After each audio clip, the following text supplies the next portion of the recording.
किया गया है और जो भी इस प्रतियोगिता में भाग लेगा और बाद में जीतेगा उसे हमारे नायक मुदन्ना जी राजा के हाथों से खास पुरस्कार दिलवाएंगे।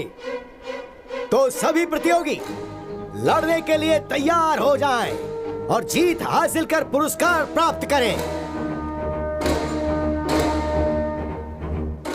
और अब राजा जी इस प्रतियोगिता का शुभारंभ करेंगे।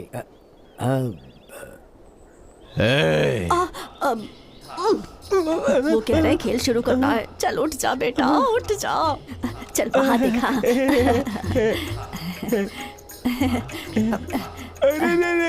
मुझे दे। अब तुझे इन कबूतरों को उड़ाना है। नहीं माँ, नहीं। उड़ाना होगा बेटा, उड़ा दे। अरे उड़ाना। उड़ा दे बेटा।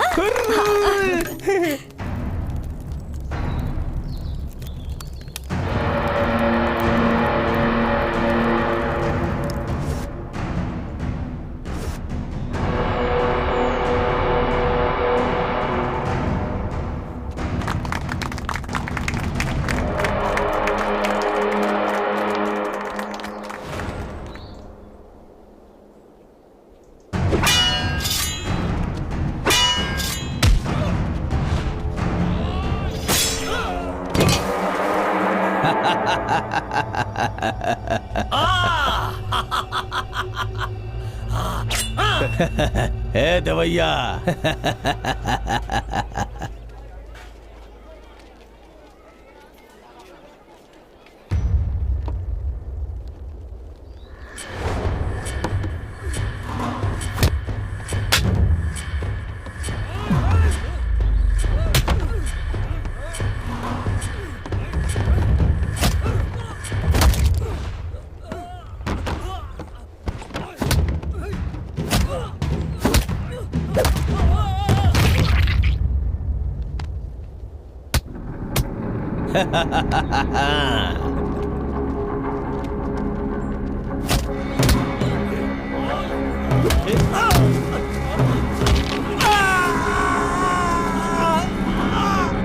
मजा आ रहा है, मजा।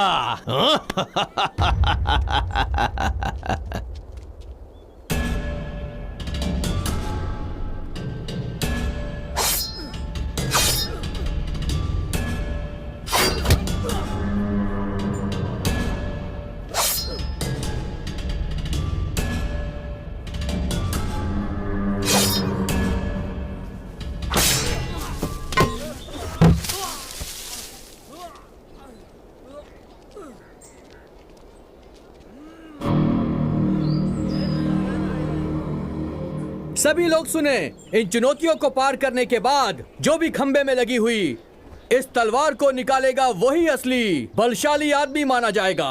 उसे पुरस्कार के साथ सम्मान मिलेगा। सुना तुमने वर्मा? जो इन सारी चुनौतियों को पार करेगा वो मुदन्ना से मिल पाएगा। हम भी सारी चुनौतियों को पार करके उसे अपनी परेशानी बताएंगे। हाँ, मैं इसमें भाग लेता हूँ।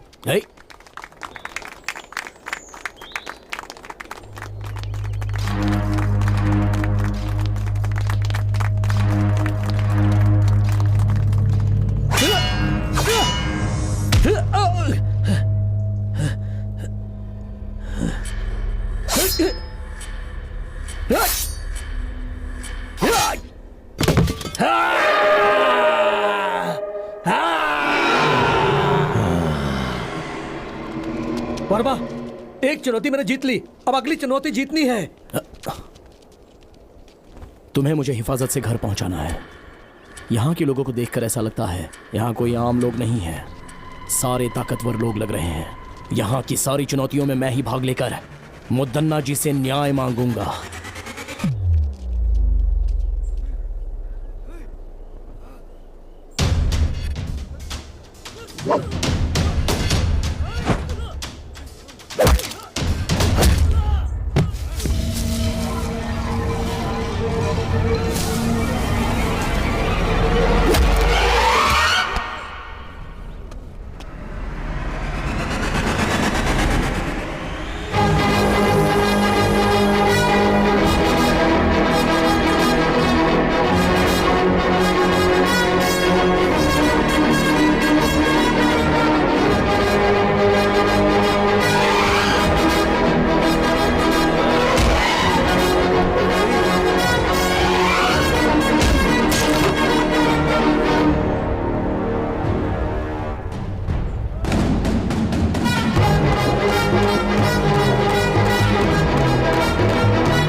बढ़िया सीतांबे।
हुजूर, मुद्दन्ना ने हमारे सभी आदमियों को मार दिया।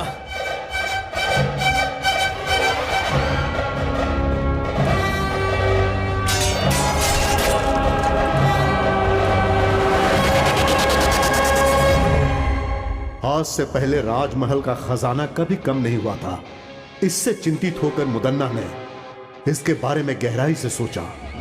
गांवों से लाए गए लगान और छीने हुए अनाज को रास्ते में ही लूट लिया जाता था। इसके लिए उसने एक चाल चली और सच का पता लगाया।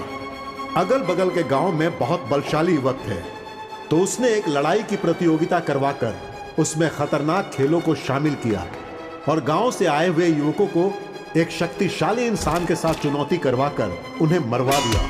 और उसी समय उस लड़ाई प्रतियोगिता के बीच बीजापुर के दिलावर खान के सैनिक राजा की सेना और मुदन्ना को मारने में विफल हो गए। उसके बाद नायक मुदन्ना ने फैसला किया कि वो दिलावर खान और उसके साम्राज्य को समाप्त कर देगा।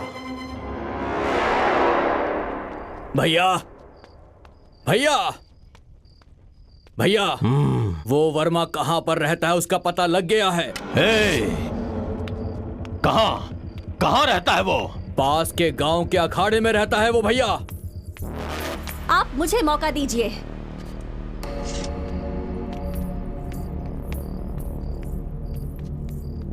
मैं अभी सैनिकों के साथ जाकर उस वर्मा और उसके सभी दोस्तों का सिर काट दूंगी और आपके चरणों में पेश करूंगी। नहीं बेटी, ये बहुत ही खतरे वाला काम है। अगर इस मामले में कोई अनहोनी हो गई तो मैं बर्दाश्त नहीं कर पाऊंगा बेटी। मुझे एक मौका दो भैया। उस वर्मा और उसके दोस्तों की आज ही छुट्टी कर दूंगा। उन सब का सर काट कर आपके चरणों में चढ़ा दूंगा। हाँ, बहुत अच्छी बात बोली तुमने। उन कमीनों की आज की रात आखिरी रात होनी चाहिए। जाओ तुम।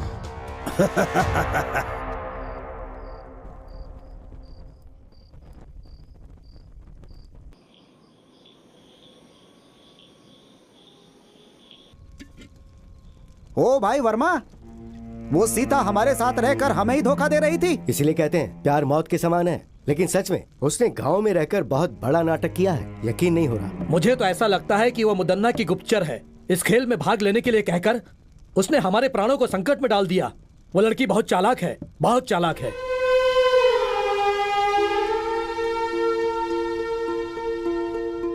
ऐसा लग रहा है कि अब हम में से कोई भी राजमहल के प्रकोप से बच नहीं पाएगा।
मजा आया।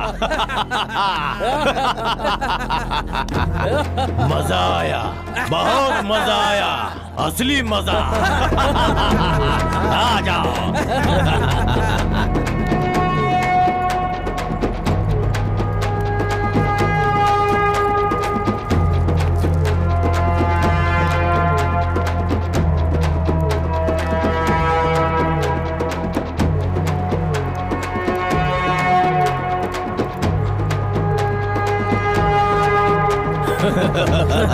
तू ही मुदन्ना का असली भाई है छोटे।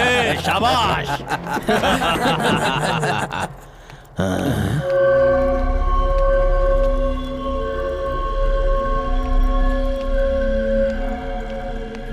हाँ?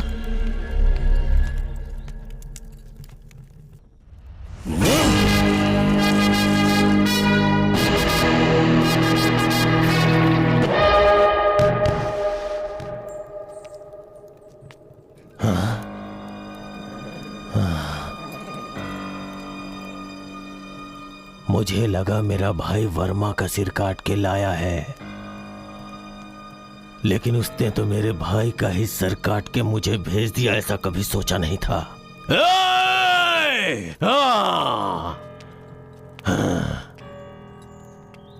मुदन्ना से दुश्मनी करके बहुत बड़ी गलती कर दी। इन सब का जिम्मेदार मैं ही हूं, इसलिए इसका जवाब मैं दूंगा इसका जवाब। हाँ, मैं खुद उसका जवाब दूंगा। ये क्या वर्मा, तुम इतनी बड़ी गलती करोगे मैंने कभी सोचा भी नहीं था। तुमने मुदन्ना के भाई का सर काट दिया, क्या सोचकर? मुझसे बहुत बड़ी भूल हो गई। अगर मुझे पहले से पता होता कि सीता मुदन्ना के घर से है तो मैं कभी भी उसे यहाँ रहने के लिए नहीं कहता। ये सब हमारे लिए ठीक नहीं। मैंने तुम्हें सब पहले ही समझाया था ना। लोगों को सिखाऊंगा, सबकी मदद करूंगा कहकर अब खुद की जान खतरे में डाल दी। अब कौन बचाएगा तुम्हें? देखो, लड़ाई की शुरुआत में ऐसा होता है। पहले अब हमें क्या करना है, हमें वो सोचना है और उसके हिसाब से चलना है। मुदन्ना की चाल को वर्मा ने अपने बल से विफल कर दिया है। अब हम सबको एकजुट होकर रहना है। उसके सैनिक कभी भी यहाँ पर आकर वर्मा को बंदी बना सकते हैं। हमें वर्मा को कहीं छुपाकर उसे बचाना है। ये हमें करना पड़ेगा। जो आज्ञा स्वामी। जो आज्ञा स्वामी जी।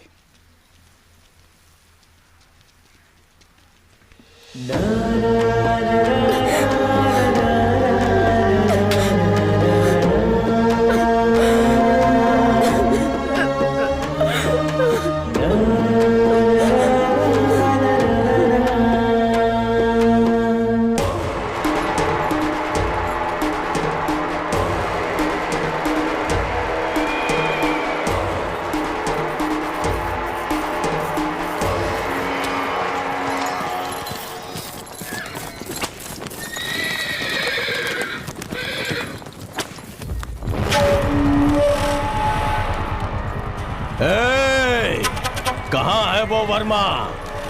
डर के भाग गया क्या, या तुम लोगों ने कहीं छुपा दिया है? मेरी पीठ पीछे चाल चलने वाला कमीना, अब कहाँ गई तेरी हिम्मत? चल सामने आ। अगर तू सच में हिम्मत वाला मर्द है तो सामने आ बे।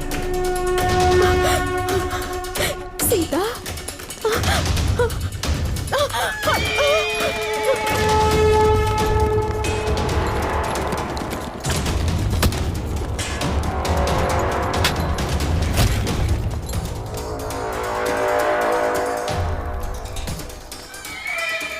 कहाँ जा रहा था? तुझे लगता है तू बच जाएगा?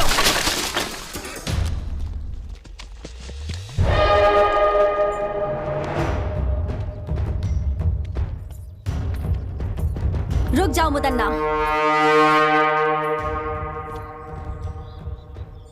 आप यहाँ वर्मा को सजा देने आए थे, मारने के लिए नहीं। इसे राजमहल ले जाकर इसे राजद्रोही कहकर इससे बदनाम नहीं करना चाहते हैं हम, बस सजा देना चाहते हैं।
खोलकर सुनो, हमारे राज्य में आज तक जितनी भी चोरियां हुई हैं, जितना भी धन और खजाना लूटा गया है, उनके पीछे इसका हाथ है।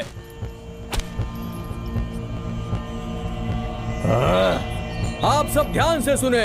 राजमहल में आज तक जितनी भी चोरियां हुई हैं, जितनी भी हत्याएं हुई हैं, उन सारी घटनाओं के पीछे इसका हाथ है। इसने हम सभी को धोखा दिया है, इसे माफ नहीं कर सकते।